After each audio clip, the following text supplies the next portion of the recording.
Hello everyone, welcome back to my channel. कैसे हैं आप सभी? आई होप आप सभी ठीक होंगे। पिछले क्वेश्चन में मैंने आप लोगों के साथ डिस्कस करा था over subscription and forfeiture of shares का first question, that is question number 56, right.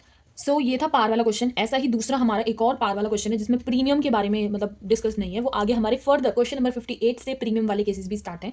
सो पिछले वीडियो से आप लोगों को थोड़ा बहुत ओवर सब्सक्रिप्शन का आइडिया हुआ होगा, थोड़ा बहुत समझ में आया होगा, but for making it crystal clear मैं आ गई हूँ एक और वीडियो के साथ क्वेश्चन नंबर 57 को समझाने, ताकि ये आपको बिल्कुल अच्छी तरह से समझ आए, ताकि हम प्रीमियम वाला केस पे भी पढ़ सके नेक्स्ट वीडियो में। ठीक है, तो क्वेश्चन नंबर 57 में देखिए अब हमें क्या बोला गया है। क्वेश्चन नंबर 57 में हमें बोला गया है कि जय limited issued a prospectus inviting the application for 1 lakh shares of 10 each and these shares were issued at par on the following terms। कि हमें बोला गया है कि 1 लाख के शेयर्स थे जय लिमिटेड के, जो वो इशू करते हैं 10 ईच के रेट पे। ठीक है, एंड उनके आगे रेट्स गिवन है। एप्लीकेशन पे 2.50, अलॉटमेंट पे 2.50 एंड फर्स्ट कॉल पे 3 एंड फाइनल कॉल पे जो है वो हमारा बैलेंस है। ठीक है, फिर हमें जो है वो कैटेगरीज इन्होंने खुद बना के दी है कि एप्लीकेशन जो है वो रिसीव हो रही है 1,35,000 शेयर्स की। ठीक है, तो यहीं से ही हमें पता लग रहा है कि ये एक ओवर सब्सक्रिप्शन का केस है। ठीक है, पिछली वीडियो में जैसे कि मैंने बताया था कि ओवर सब्सक्रिप्शन वाले केस जो है वो आपको खुद आइडेंटिफाई करने पड़ते हैं, इनमें नहीं मेंशन होता कि ओवर सब्सक्रिप्शन का केस है। देखो कैसे पता लगेगा। 1 लाख के इशूड शेयर्स थे एंड सब्सक्राइब्ड, मतलब एप्लीकेशन कितनों पे रिसीव हो रही है 1,35,000 की, तो इसका मतलब ये ज्यादा है। ठीक है, 1 लाख से तो ज्यादा है 1,35,000, तो साफ पता लग रहा है कि ओवर सब्सक्रिप्शन का केस है। नेक्स्ट हमें आगे बोला है कि allotment were bed on the following basis. ये हमें कुछ कैटेगरीज गिवन है आगे, ये भी हम लिखेंगे, बट पहले हम साथ साथ लिख लेते हैं। तो ये वाला मैंने आपको क्वेश्चन नंबर 56 समझाया था। अब हम करने लगे क्वेश्चन नंबर 57। ठीक है, सो क्वेश्चन नंबर 57 में एज इट इज हमें बोला है कि 1 लाख के जो है शेयर्स हैं ऑफ 10 ईच का शेयर है। एप्लीकेशन का रेट है 2.50, अलॉटमेंट का रेट है 2.50, 3 on first call and balance on final call. हमें क्वेश्चन में ये बोला गया है, तो हम इसका बैलेंस निकालेंगे। पहले तो 2.50 और 3 को प्लस करेंगे, जो हमारा बैलेंस बचेगा दैट इज 2 बचेगा, हमारा 8 हो गया ये। तो बैलेंस हमारा फाइनल कॉल का इसका मतलब 2 है। ठीक है, नेक्स्ट हमें आगे बोला गया कि एप्लीकेशन रिसीव हो रही है 1,35,000 की, और हमारे इशूड कितने हैं 1 लाख। तो ये हमारी जो है वो मेन बात हो गई, तो हम इसको बॉक्स में लिख देते हैं। ठीक है, फिर हमें आगे कैटेगरीज गिवन है क्वेश्चन में। देखो कैटेगरीज हमें कुछ ऐसे गिवन है कि एप्लीकेशन जो है वो 25,000 शेयर्स की इन फुल, तो 25,000 शेयर्स की इन फुल हमें बोला गया है, पूरी की पूरी। तो 25,000 इक्वल्स टू में 25,000 ही आ जाएगा, मतलब जितने हमने अप्लाइड करे उतने के उतने पूरे मिल गए। 25 के 25 ही इन फुल का मतलब है। फिर आगे हमें क्वेश्चन में बोला गया कि एप्लीकेंट्स फॉर 60,000 शेयर्स 45,000 शेयर्स उनको जो है वो मिल रहे हैं। ठीक है, फिर नेक्स्ट में हमें बोला गया कि applicants for 50,000 shares get 30,000 shares allotted. ठीक है, तो ये हम लिख लेंगे। एक तो 60,000 वालों को मिल रहे हैं 45,000। ठीक है, फिर हमारे 50,000 वालों को मिल रहे हैं 30,000 शेयर्स अलॉट हो रहे हैं। ठीक है, तो ये हमें कुछ कैटेगरीज गिवन है। अगर आप देखो कैटेगरीज आपको सही पता लगानी है, ये तो चलो इस क्वेश्चन में गिवन है। जिस क्वेश्चन में ना गिवन हो आपने खुद कैटेगरीज बनाई है, उसमें आप कैसे पता लगाओगे कि हमने जो कैटेगरीज बनाई है वो ठीक है कि नहीं। आप इस साइड का टोटल करोगे ना, तो वो ये ऊपर वाले जो बॉक्स के अमाउंट है उससे इक्वल आएगा, एंड ये वाली साइड का टोटल करोगे तो आपके इस बॉक्स वाले अमाउंट से इक्वल आएगा। तो आपको ये पता लग जाएगा कि आपने जो कैटेगरीज बनाई हैं वो एक्सीड तो नहीं कर रही हैं। अगर वो एक्सीड कर रही हैं कि मतलब ये सेम अमाउंट नहीं आ रहा है, इसका मतलब आपने कैटेगरीज गलत बनाई है, राइट। तो स्टार्टिंग में ये प्रॉब्लम आती है कि कैटेगरीज जो है वो यूजुअली बच्चे जो है वो गलत बनाते हैं, बिकॉज थोड़ी इतनी समझ में नहीं आती है ये बनानी। तो वैसे ही करते करते जो है वो इंप्रूवमेंट आ जाती है, एंड फिर ये समझ में आने लग जाती है। So let's move on. आगे हमें बोला गया कि all excess amount paid on application is adjusted against the amount due on allotment. ठीक है, हमें क्वेश्चन में ये बोला गया है। फिर आगे हमें क्वेश्चन में बोल रहे हैं the shares were fully called and paid up except the amount of allotment first and final call not paid by those who applied for 4,000 shares.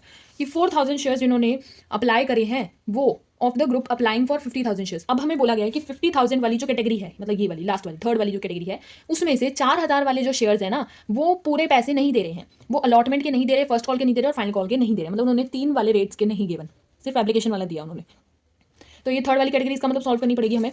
ऐसे ही हमें आगे क्वेश्चन में बोला है कि all the shares on which calls were not paid were forfeited by the board of directors. कि सारे जिन पे भी नहीं पे करे गए वो सारे के सारे फोरफिटेड कर दिए जाते हैं बाद में। ठीक है, तो फोरफीचर की एंट्री होगी, इसका मतलब 1800 shares 1800 shares forfeited shares were reissued as fully paid on receipt of 9 per share. ठीक है, तो ये हमें जो है वो गिवन। एंड अब हमें बनानी है इसकी जर्नल एंट्री। सबसे पहले इसको सॉल्व करने के लिए पहले तो हम वही वाला वर्किंग नोट बनाएंगे जो हमने पिछले क्वेश्चन में बनाया था कैटेगरीज वाला। सबसे पहले हम ले लेंगे अप्लाइड शेयर्स। ठीक है, फिर अलॉटमेंट वाली एंट्री, देन हमारी आ जाएगी एक्सेस मनी, देन आ जाएगी मैक्सिमम अलॉटमेंट ऑन ड्यू वाली। ठीक है, तो अप्लाइड शेयर्स फर्स्ट कैटेगरी हमारी 25 है, 25 पूरे मिल गए, इसका तो कोई ट्रांजेक्शन रिकॉर्ड ही नहीं होनी। हमारी 60,000 वाली जो है वो वाली उसकी ट्रांजेक्शन रिकॉर्ड होगी, तो हम वही सॉल्व करेंगे। 60,000 अप्लाइड थे, 45,000 जो है वो अलॉटमेंट हमें उसमें मिली है। तो एक्सेस मनी निकालेंगे, अप्लाइड माइनस अलॉटेड माइनस कर लेंगे, तो ये हमारा आ जाएगा 15,000। ठीक है, 15,000 इंटू हम ले लेंगे अलॉटमेंट अलॉटमेंट कह रही हूँ, एप्लीकेशन वाली रेट, ठीक है, तो वो है हमारी 2.50। इसको अगर हम मल्टीप्लाई करेंगे हमारा आ जाएगा 37,500, ठीक है। मैक्सिमम अलॉटमेंट ऑन ड्यू क्या लेंगे, 45,000 हमारे अलॉटमेंट वाली अमाउंट थी, वही हम सेम ले लेंगे, मल्टीप्लाई कर लेंगे अलॉटमेंट वाली रेट से, दैट इज 2.50, तो हमारी अमाउंट आ जाएगी 1,12,500, ठीक है, ये आ जाएगी हमारी अमाउंट। फिर नेक्स्ट हमारी जो है कैटेगरी है वो 50,000 वाली है, 50,000 जिसमें हमें 30,000 जो है वो मिल रहे हैं, तो थोड़ा स्पेस छोड़ के हम नेक्स्ट कैटेगरी जो है यहाँ पे सॉल्व करेंगे। 50,000 वालों को 30,000 जो है वो मिल रहे हैं, तो हमारा बैलेंस कितना बचा, 50,000 माइनस 30,000 हमारा हो जाएगा 20,000, 20,000 इंटू हमारा एप्लीकेशन वाला रेट 2.50, हमारा इसका मल्टीप्लाई करके आ जाएगा 50,000, एंड नेक्स्ट हमारा अलॉटमेंट वाले जो है वो अमाउंट ले लेंगे 30,000 इंटू हमारा अलॉटमेंट वाला रेट आ जाएगा 2.50, जिसका हमारा मल्टीप्लाई करके आ जाएगा 75,000, ठीक है। अब कॉल इन एरियर वाला भी हम साथ के साथ सॉल्व भी कर लेते हैं, बिकॉज हमें यहाँ पे डायरेक्ट गिवन है कि 4,000 वाले जो है वो नहीं दे रहे हैं, जो कि इस कैटेगरी के हैं, ठीक है। तो देखो हमें क्वेश्चन में बोला गया है कि अप्लाइड फॉर, देखो यहाँ पे क्वेश्चन में ना एक चीज गिवन होती है कि 4,000 शेयर्स जो है वो those who applied for 4,000 share, sorry, ठीक है। तो अप्लाइड हमें गिवन है, तो इसका मतलब ये किसका किस में आएगा अमाउंट, अप्लाइड वालों में, ठीक है, अप्लाइड वालों में आ गया। अब हमें अलॉटमेंट तो इसकी पता ही नहीं है कि कितने की अलॉटमेंट हुई थी, तो ये हम कैसे निकालेंगे, देखो हमें कैटेगरी बता दी गई है कि 50,000 वाली वो कैटेगरी थी, तो हम कैसे लेंगे, अलॉटमेंट वाला है तो अलॉटमेंट वाले का जो अमाउंट है ये 30,000, उसको हम ऊपर लेंगे, अपॉन में हमारा चला जाएगा अप्लाइड वाला रेट 50,000, ठीक है, मल्टीप्लाई में हमारा आ जाएगा कॉल इन एरियर जो कि ये था अप्लाइड वाला, ठीक है। तो ऐसे करके और अब हम इसे सॉल्व कर देंगे, तो हमारा आ जाएगा सॉल्व करने के बाद 2,400, ठीक है, सॉल्व करके हमारा आ जाएगा। अब 4,000 जो है वो अप्लाइड थे एंड अलॉटमेंट की हमने निकाल दी 2,400, ठीक है, 4,000 माइनस 2,400 करोगे तो हमारा आ जाएगा 1,600, ठीक है, 1,600 एक्सेस मनी आ जाएगी, माइनस करके इंटू में कर लेंगे एप्लीकेशन वाला रेट दैट इज 2.50, तो मल्टीप्लाई करके हमारी यहाँ पे अमाउंट आ जाएगी 4,000, ठीक है, ठीक है। अब 2,400 हमारा जो है वो हमें यहाँ पे अमाउंट आ जाएगी, मल्टीप्लाई कर लेंगे हम 2.50 से, जो कि हमारा अलॉटमेंट वाली रेट है, मल्टीप्लाई करके हमारा आ जाएगा 60,000,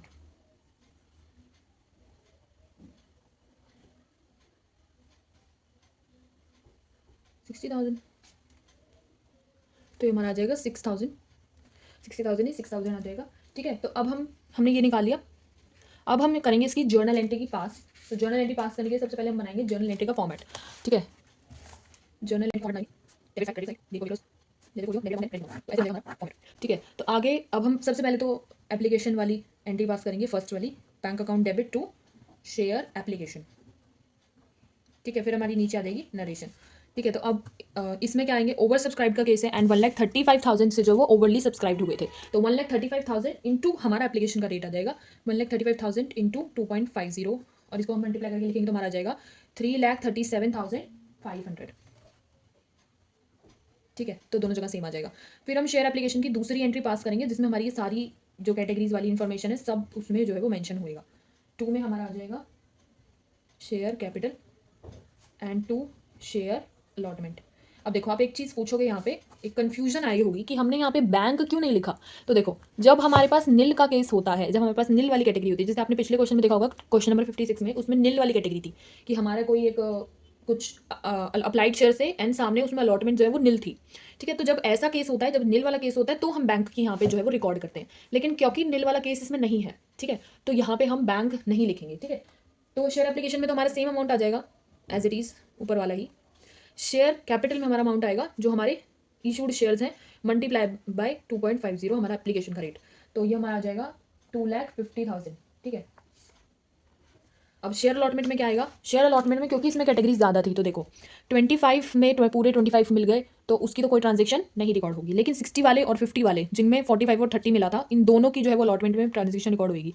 अब देखो ये दोनों अगर हम कंपेयर करें तो इसमें छोटा ये वाला है, इसमें भी छोटा जो है ये वाला है, तो ये वाला अमाउंट और ये वाली अमाउंट जो है वो प्लस करके हम लिखेंगे शेयर अलॉटमेंट में, ठीक है।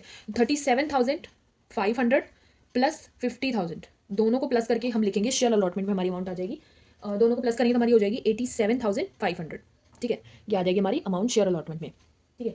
फिर आगे हम लिखेंगे शेयर अलॉटमेंट वाली एंट्री पास करेंगे, शेयर अलॉटमेंट डेबिट हो जाएगा, 2 में हमारा आ जाएगा शेयर कैपिटल, फिर हमारी आ जाएगी नरेशन यहाँ पे, सो 1 लाख मल्टीप्लाई बाय 2.50, जो कि हमारी अलॉटमेंट की रेट है 2.50, उससे हम इसे मल्टीप्लाई कर देंगे तो हमारी आ जाएगी 2,50,000, सेम यहाँ पे आ जाएगी 2,50,000, ठीक है। फिर शेयर अलॉटमेंट की हम दूसरी एंट्री पास करेंगे, तो शेयर अलॉटमेंट दूसरी एंट्री पास करने के लिए यहाँ पे सबसे पहले तो फॉर्मेट में आगे बना लूँगी, बैंक अकाउंट जिसमें हमारा डेबिट हो जाएगा, 2 में हमारा 2 में क्यों, कॉल इन एरियर वाला भी तो केस था ना इसमें 4,000, हाँ, तो कॉल इन एरियर जो है वो इसमें होएगा, जो कि हो जाएगा डेबिट, एंड 2 में हमारा आ जाएगा शेयर अलॉटमेंट। ठीक है, फिर हमारी नीचे आ जाएगी नरेशन। तो शेयर अलॉटमेंट में तो हमारी सेम अमाउंट आ जाएगी 2,50,000। 4,000 वाले हमारे जो शेयर्स हैं वो कॉलिन एरियर में थे, जो कि हमने मल्टीप्लाई करके यहाँ पे निकाले थे। 24,000 है वो, तो 2400 इंटू 2.50 हमारा आया था 6,000। वही सेम अमाउंट हम कॉलिन एरियर में लिख देंगे जो कि हमने निकाली थी।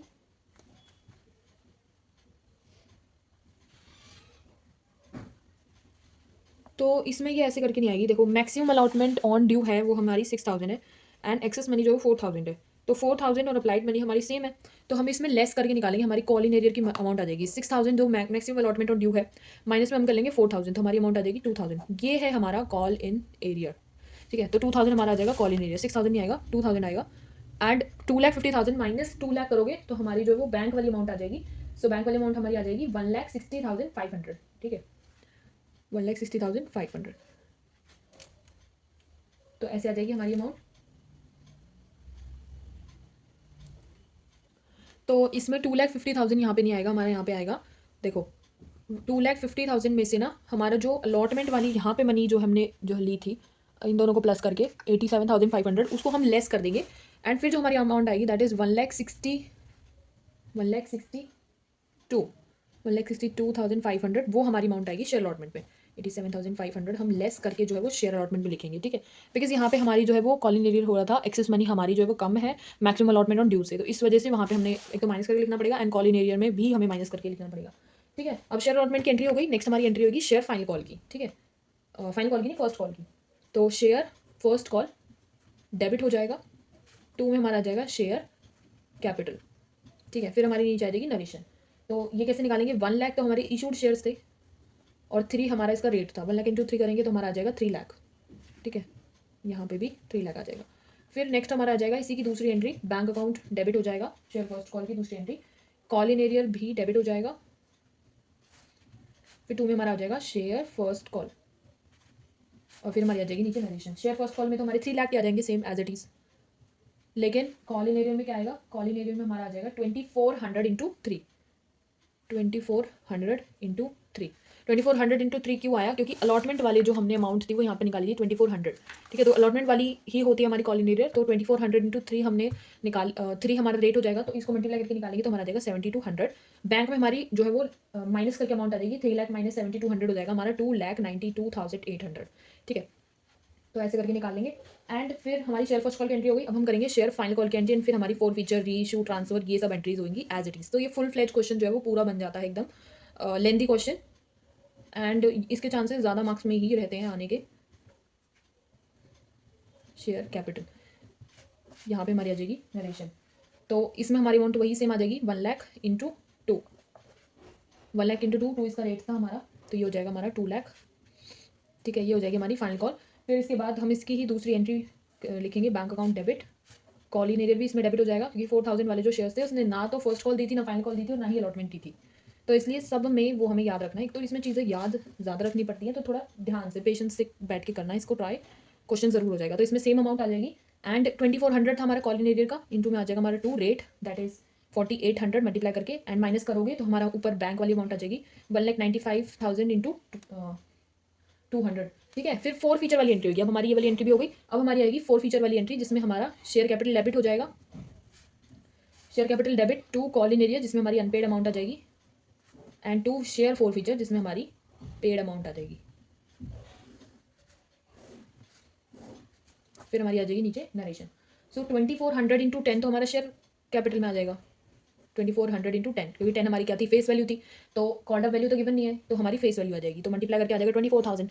अनपेड अमाउंट हमारी कौन कौन सी थी, एक तो देखो यहाँ पे हमारी हो जाएगी शेयर अलॉटमेंट वाली, शेयर अलॉटमेंट वाली दूसरी एंट्री वाली हो जाएगी, ये हमारी हो जाएगी 2,000। ठीक है, फिर शेयर फर्स्ट कॉल वाली कॉल इन एरिया हो जाएगा 7,200, एंड शेयर फाइनल कॉल वाला भी कॉल इन एरिया हो जाएगा 4,800। तो ये कितना हो गया, ये सारा हो जाएगा हमारा 2,000 प्लस 4,800 हमारा फर्स्ट कॉल वाला, एंड सॉरी सेकंड कॉल वाला, एंड फर्स्ट कॉल वाला हो जाएगा हमारा 7,200। तो ये तीनों प्लस करके हमारा आ जाएगा कॉल इन एरिया की अमाउंट, दैट इज़ 14,000। ठीक है, 14,000 आ जाएगा। अब इसको माइनस करके आप शेयर 4 फीचर की एंट्री की अमाउंट निकाल सकते हैं, 10,000 आ जाएगा। ठीक है, 24,000 माइनस 14,000 करके हम निकालेंगे शेयर 4 फीचर की अमाउंट जो हमारी पेड अमाउंट है 10,000।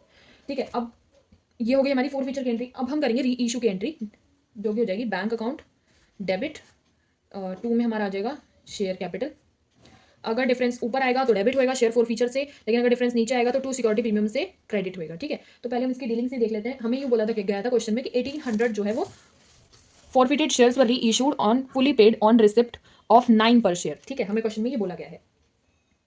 तो 9 हमें गिवन है, इसका मतलब वो बैंक के अमाउंट हमें गिवन है, ऑफ के साइड वाली अमाउंट है, तो ऑफ के साइड वाली आ जाएगी। 1800 हमें गिवन है, 1800 इंटू 9 हमारी यहाँ पे हो जाएगी, तो ये हो जाएगी हमारी 16,200। ठीक है, फिर शेयर कैपिटल में हमारी फेस वैल्यू के फेस वैल्यू आ जाती है पूरी 1800 इंटू 10, क्योंकि कुछ भी नहीं गिवन तो हमारी फेस वैल्यू आ जाएगी यहाँ पे 1800 इंटू 10। तो क्योंकि कॉल्ड अप तो गिवन नहीं है, तो ये मल्टीप्लाई करके हो जाएगा हमारा 18,000। अब देखो डिफरेंस आ रहा है ऊपर, तो ऊपर डिफरेंस आ रहा है तो हमारा हो जाएगा शेयर फॉरफीचर डेबिट।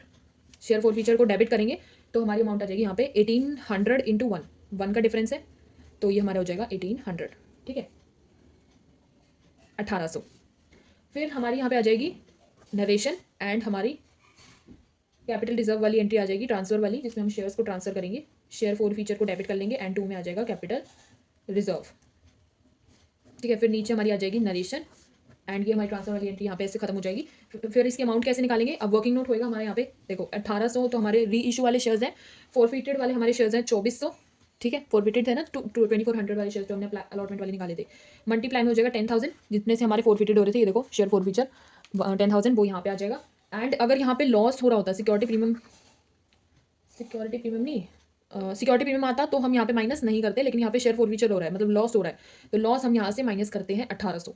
ठीक है, तो अब इसको हम सॉल्व कर लेंगे, इसको सॉल्व करेंगे तो हमारा आ जाएगा 20,205,5003 और इसको सॉल्व करके आ जाएगा 7,500 माइनस 1800, ये हमारा हो जाएगा 5,700। सो हमारा कैपिटल रिजर्व की अमाउंट आ गई 5,700।